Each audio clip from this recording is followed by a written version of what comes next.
Hi, അങ്ങനെ ലോകകപ്പൊക്കെ കഴിഞ്ഞ് ഇങ്ങനെ ഇരിക്കുകയാണ്. ഇന്ന് ഞാൻ നിങ്ങളുടെ മുമ്പിൽ വന്നിരിക്കുന്നത് ചെറിയതും അതുപോലെ തന്നെ ഒരല്പം ഗൗരവമുള്ളതുമായ കാര്യം പറയാനാണ്. നമ്മുടെ ക്യാപ്റ്റൻ കൂൾ ധോണിയുടെ കാര്യം തന്നെ. Dhoni is the most destructive batsman.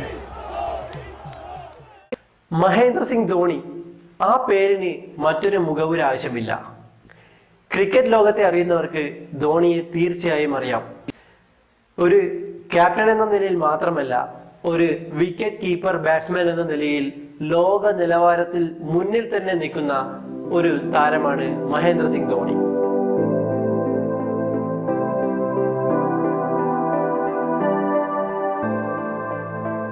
ഇപ്പോൾ ക്രിക്കറ്റ് ലോകത്തെ ചർച്ചകളിൽ ഒന്ന് മഹേന്ദ്ര സിംഗ് ധോണിയുടെ വിരമിക്കൽ തന്നെയാണ്. പലരും ആ ചോദ്യം ചോദിച്ചു തുടങ്ങിയിട്ടുമുണ്ട്. എന്നിരുന്നാൽ പോലും ധോണിയെ പറ്റി നമ്മൾ അല്പമൊന്ന് അറിയേണ്ടതുണ്ട്. 2 വേൾഡ് കപ്പ് നേടിത്തന്ന ക്യാപ്റ്റൻ, അതും വളരെ കൂളായി തന്നെ. ഏറ്റവും വേഗതയേറിയ സ്റ്റംപിംഗ് കീപ്പർ, മറ്റൊന്ന് ഏറ്റവും നല്ല ഫിനിഷർ. ഇതെല്ലാം മതി മഹേന്ദ്ര സിംഗ് ധോണി എന്ന താരത്തെ അന്താരാഷ്ട്ര ക്രിക്കറ്റിൽ രേഖപ്പെടുത്താൻ.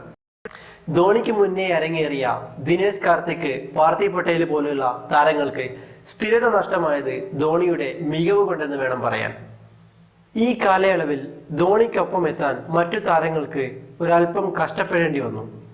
അതുതന്നെയാണ് അദ്ദേഹത്തെ ശക്തനാക്കിയത്.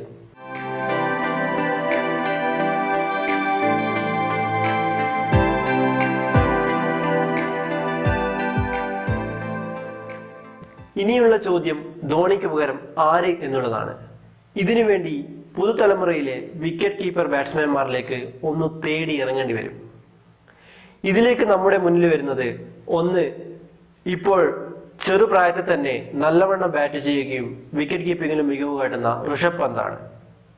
ഇപ്പോൾ തന്നെ നമുക്ക് കാണാൻ പറ്റും, ടെസ്റ്റിലും അതുപോലെ മറ്റു മാച്ചസിലും അത്യാവശ്യം ഫോമിലാണ് ഋഷഭ് പന്ത്. മറ്റൊരാൾ നമ്മളെല്ലാവർക്കും അറിയുന്നതുമായ മലയാളി സഞ്ജു സാംസൺ ആണ്. അദ്ദേഹവും നന്നായി തന്നെ ആഭ്യന്തര ക്രിക്കറ്റിലായാലും നല്ല മികവ് പുലർത്തിയിട്ടുണ്ട്.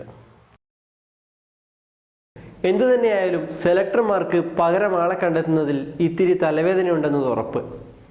പക്ഷേ പുതിയ താരത്തെ കണ്ടെത്തിയേ തീരും. എന്നിരുന്നാൽ പോലും ധോണിക്ക് പകരം ധോണി തന്നെ എന്ന് പറഞ്ഞുകൊണ്ട് ഈ അധ്യായം ഇവിടെ അവസാനിക്കുന്നു. ഈ വീഡിയോ നിങ്ങൾക്ക് ഇഷ്ടമായെങ്കിൽ ലൈക്ക് ചെയ്യുക, ചാനൽ സബ്സ്ക്രൈബ് ചെയ്യുക, ഷെയർ ചെയ്യുക. Thank you.